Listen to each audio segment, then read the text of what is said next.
When someone says they have watched Onimai or claims that they enjoy watching the show, some will look at you with pure disgust, like you have just committed a crime. The premise of Onimai is about our main character Mahiro, who has turned into a middle school girl via a science experiment by his little sister Mihari. This on its own already sounds like the typical kind of plot that the most degenerate virgin weeps would consume on the daily. To most casual viewers, the first episode of Onimai would make them think that this anime is just plain fan service or borderline hentai. And I don't blame them. Some of the scenes portrayed were pretty over the top, that I don't even know if I'm allowed to show this on YouTube. It's not an anime you would typically watch with your family on a Friday evening, but if you don't take it at face value, behind the premium fan service, you will be rewarded with a pretty wholesome and entertaining story. Prior to being transformed into a lolly, Mahiro was an unemployed child in need that proclaims himself to be a home security guard.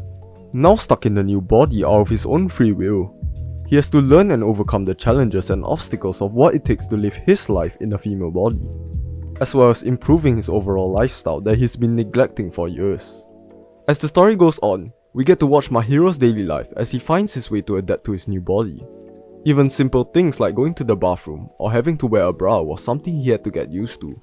Why did his sister do this, you might ask? Well, the main plot of the story is about change, literally. Mihari's mission is to rehabilitate his brother back into a functioning member of society, but with a twist. Through Mahiro's adventure, he gets to experience new things and build new friendships, the things he wasn't able to experience for years when he was a shut-in. He learns how to properly take care of himself, such as bathing, dressing well, and eating proper food, even if it seems so tedious. The studio behind this adaptation is Studio Bind, the same studio that adapted Mushoku Tensei. The premise of the two shows was similar. Both of the main characters, Mahiro and Rudius, had to undergo change, though their circumstances are pretty different. The rough idea is still there. Both were shut in needs prior to the story until an event would occur that would force them to grow as a character. Though Rudius to its core is a pretty scummy and perverted person, Mahiro isn't. Actually, aside from him being a former shut in need, Mahiro's character has a very normal personality. He isn't a pervert, has a healthy perspective of things, not a lolicon, ironic now being a lolly himself, and doesn't have a siscon complex. That's right, there was one scene where he was totally unfazed of taking a bath with his little sister. Yes, that's how low the expectations are for these kind of characters. Talking about characters, I think this anime does a good job in making each and every character pretty likable to watch. Yes, they have the basic anime tropes, but it wasn't to the point where it was unbearable. Each of these characters gave a unique experience to Mahiro, which would develop in its own growth. Don't ask me which is my favorite. The relationship that Mahiro has with the people around him is what drives the story to be more entertaining and wholesome to watch. Yes, there are some sus scenes with some pinch of Yuri here and there, but they concluded it in a nice and tasteful way. I especially love the dynamic between the two siblings. They have a pretty healthy relationship and were always there to help each other out when needed. It's nice to see siblings in anime which actually care for each other in a non-perverted way.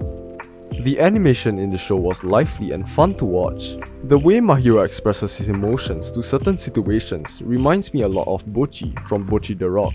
He reacts like any normal person would in some of the situations he's in.